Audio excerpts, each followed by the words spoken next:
up, guys? Warm welcome to TSP TV, and in this episode we've got another budget phone unboxing for you. Yes, finally we're getting back to normal a little bit, and I've actually got just received from DHL moments ago a delivery of my second phone. So it is actually an Umidigi S5 Pro, which is the upgraded version of the S3 Pro that I was using, that unfortunately got hacked or something and then glitched itself to death until it no longer worked. And also, some of you who have been following for a little while may be aware that I've had some phone issues and equipment difficulties in the last couple of weeks, maybe even a couple of months, thinking about it. But we did lose the thrift phone a little while ago, which was an Umidigi F1, which I've since replaced with an Umidigi F2, which is the phone I'm currently recording on. And I have to put a very, very special thanks out to our dear and wonderful mother figure at the thrift fam community here, the thrift store family. Of course, know Becky Pamplin, aka Baby P, the lover of burps and farts and all things giggly. But she stepped up to the rescue and helped me out when I initially did have my issues with my phone and my equipment, and sort of freak accidents that rendered it useless. But since then we have had a little bit of progress in stepping up. I do got myself a nice fancy almost professional tripod, and now we do have a second phone, which will hopefully improve my ability to kind of do live shows, and also give me a little bit more ability to maybe obtain more footage when I'm out and about, when I only have the single phone. But anyway, without any further ado, let's open this up and see what it's all about. You don't want to be listening to me rambling on about my troubles and woes, I'm sure. So anyway, I always like kind of how these things come so very delicately packaged, and this come all the way from China once again, just as this first one did. So packaging after packaging. This might even be a little bit of ASMR for some of you. Maybe I should shut up or whisper in a very quiet voice. Let's open this up and see what's inside.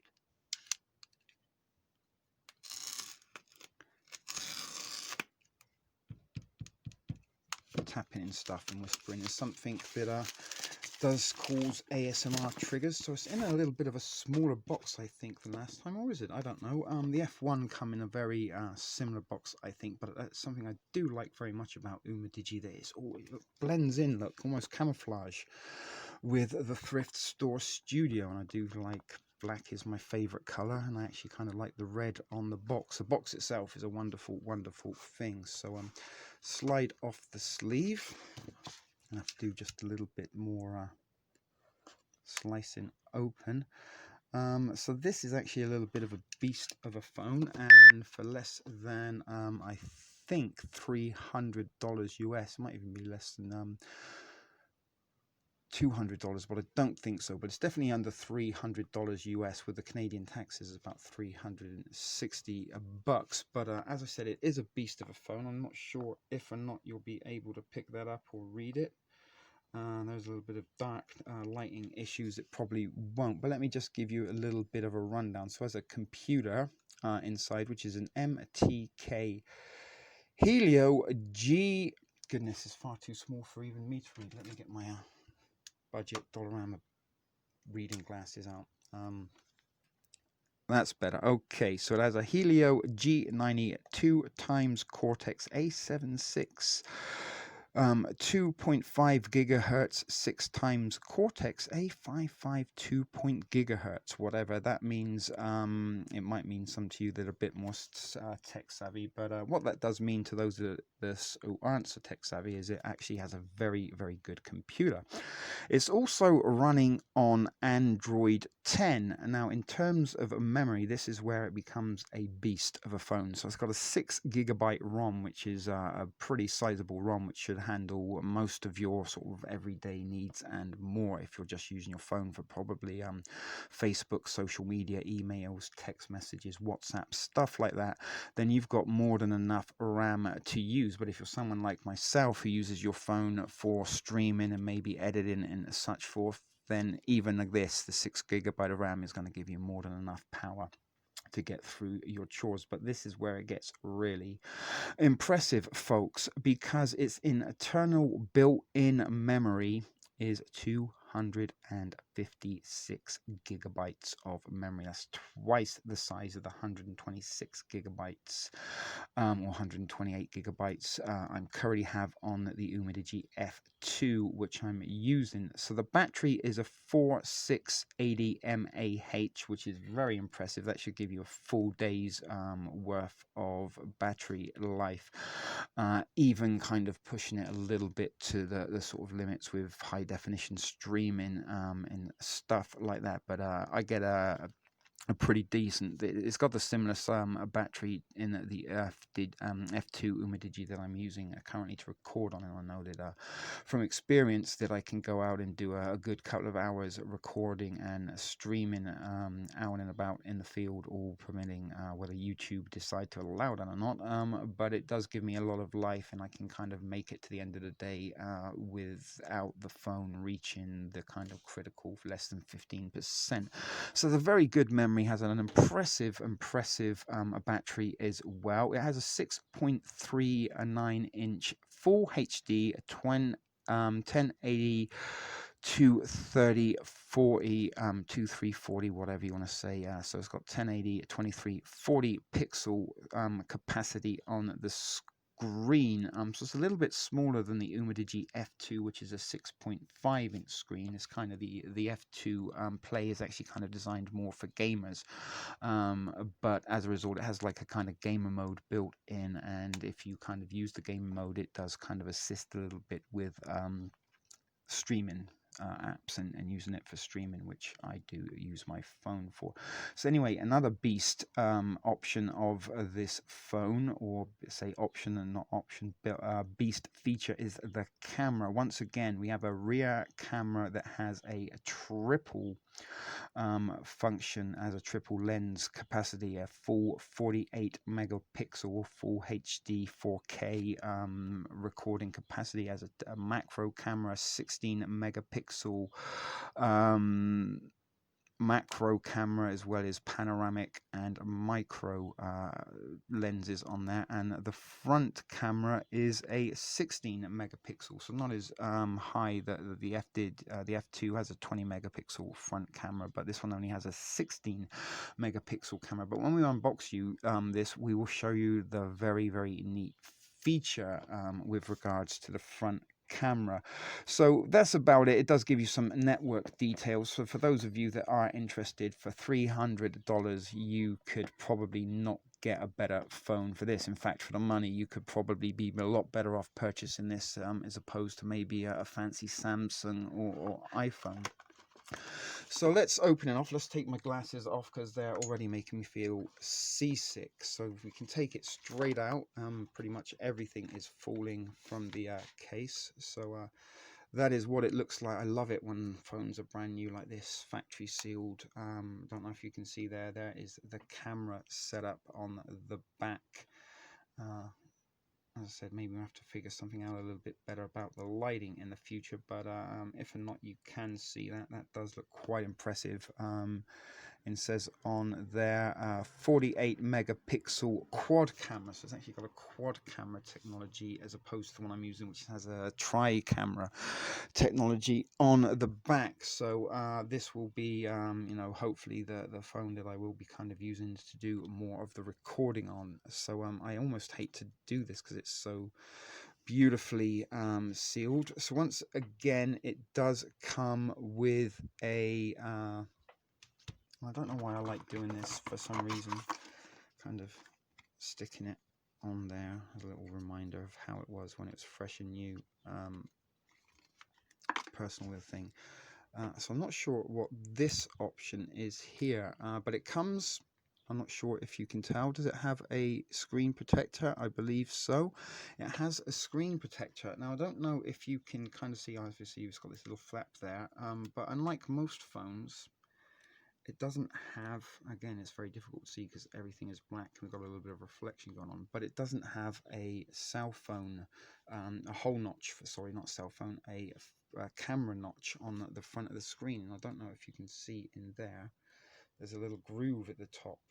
we'll look at that later. But we've already got a fingerprint on the screen. My goodness, that's driving me crazy. So let's kind of see if we are going to have to take it out to put the SIM card and everything in. So let's take this phone out. And unlike the Umidigi F2 that I purchased, which was unfortunately blue due to the pearl black option being out of stock, and the fact that I do really like Umidigi products pretty much for the majority of time that I've been running TSP TV, the Thrift Store Prepper channel. It has been with the use of Umidigi products. So this is to take the I thought it might have been a screen protector, but on the background it's got a back here, it's got a little bit of a, let's peel that off nice and gently, some information about the camera.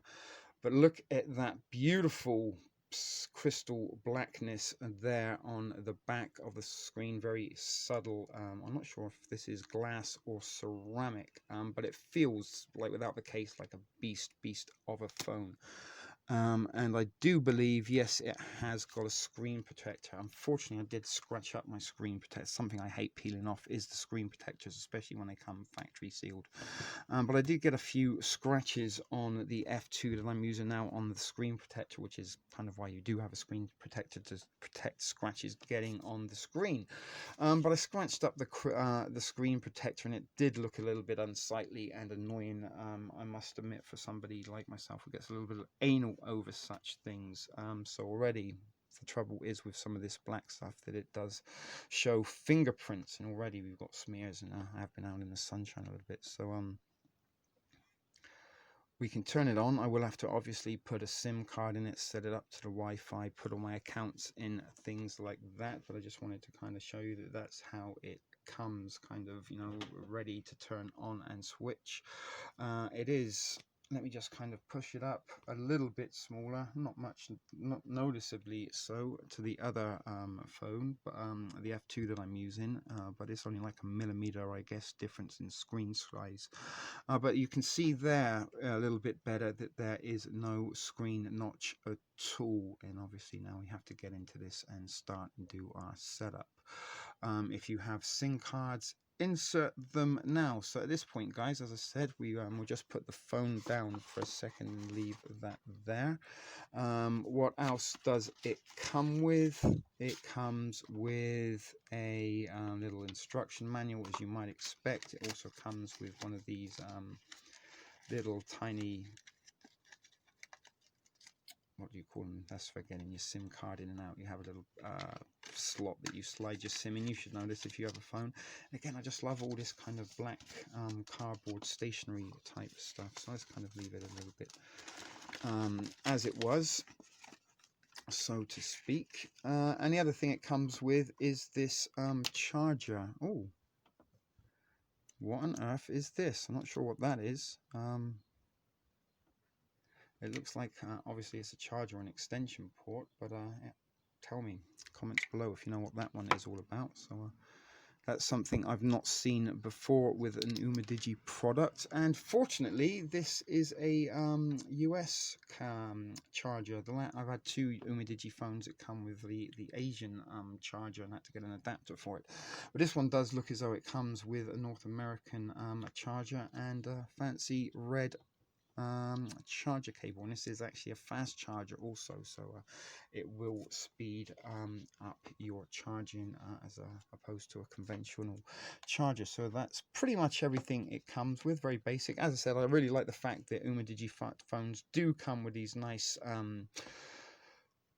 cases, and it also comes with a screen protector as standard, kind of factory fitted, because in the past when I didn't use Umidigi phones, screen protectors was something I'd kind of go and pay to have put on. Unfortunately, as I said, I've lost the screen protector on the F2, which is still not even a month old, I don't think, maybe just about, which is a little bit of a disappointment to me and something that's pissed me off. But I'm kind of planning to leave that maybe as a sort of inside phone mostly, and use this one because it has a bigger kind of memory and stuff for more of like a backup in the mothership, so to speak, for all my channel and personal stuff. But as I said, the F1 will probably become primarily the thrift phone from now on, and this one will become my dual phone. So anyway, as I said, guys, I got to go set this up. So I'm going to do that now, and we'll come back once it is. And also, I've got to kind of put all my apps and things on there, so that's going to be a little bit of a while to do so. So we'll catch you in a little while. Okay, guys, we are back. Look at those fingerprints already. But anyway, we are back with the Umidigi S3 unboxing video. Now, it's kind of set up at the moment, although not to my particular taste. This is kind of just for the demonstration. It comes with Android 10 as a stock app, and this is kind of how they think you should set your phone up. Although I did have to, just for personal reasons, change the theme and the wallpaper because it was some horrible vile multicolored, looked like someone had been sick with rainbow unicorn ejaculate all over the screen. But anyway, this is kind of how they feel you should set it up with your little apps like this. And I don't even, when was the last time I used a Google stock application? Is some time.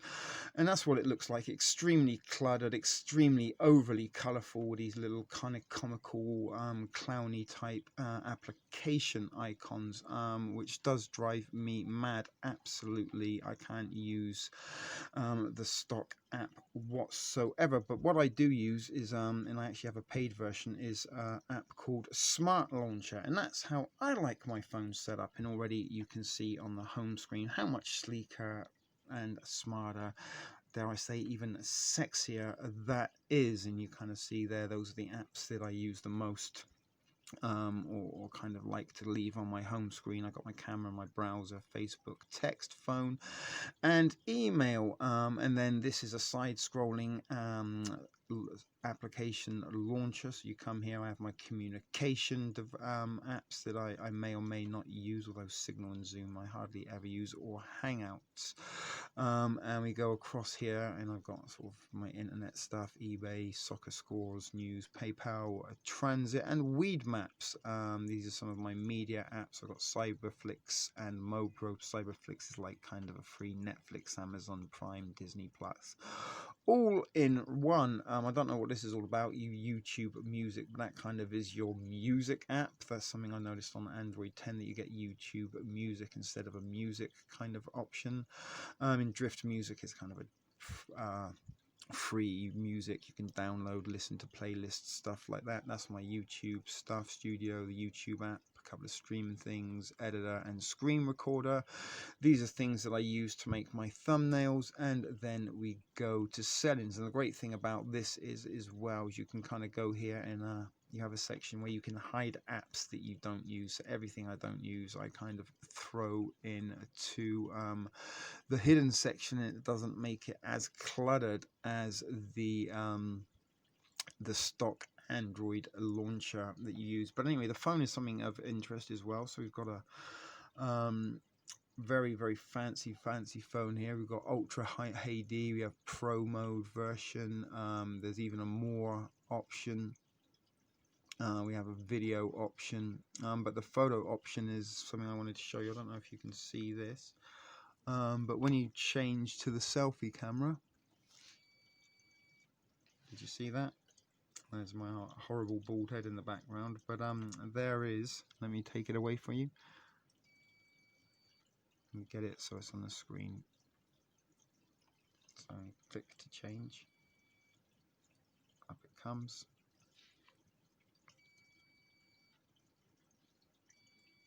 Up and down, which is a pretty cool feature, so you don't have to always have the camera on your screen, and that gives you obviously the kind of full screen, because when you do have the front facing camera, you obviously sometimes get a little dimple or a divot in the screen where they locate it. So that's a nice little feature, this.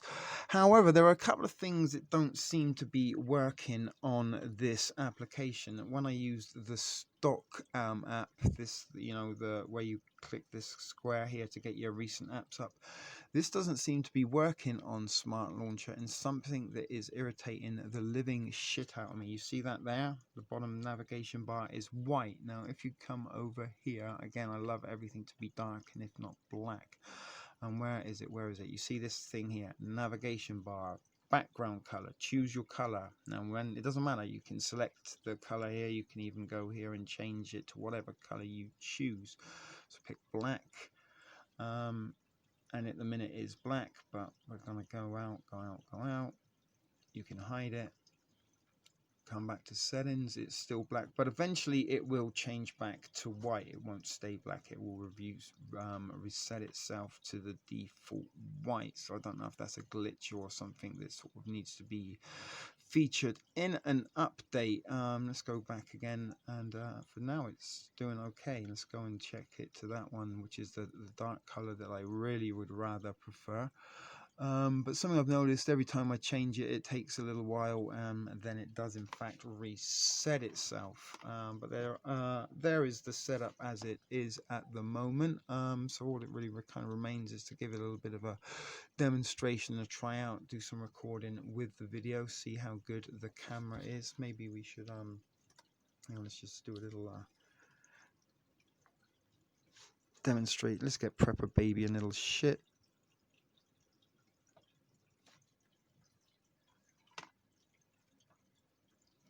You've got to set up these things first. So there is the quality of the picture. If we can rotate it for you. Very clear. So anyway, let's delete that. We don't want to keep it anymore. If I can. I don't know how to do that. Oh, there we go. There's a delete button. So yeah, it has a very, very fancy camera. And as I said, I'm going to have to do a little bit of playing around with it myself. And as I said, look already at those fingerprints on that screen. See if we can give it a little bit of a wipe over. And yeah, you're forever going to have smears. But that is the Umidigi S5 Pro unboxing. As I said, I kind of customized it to my specifications.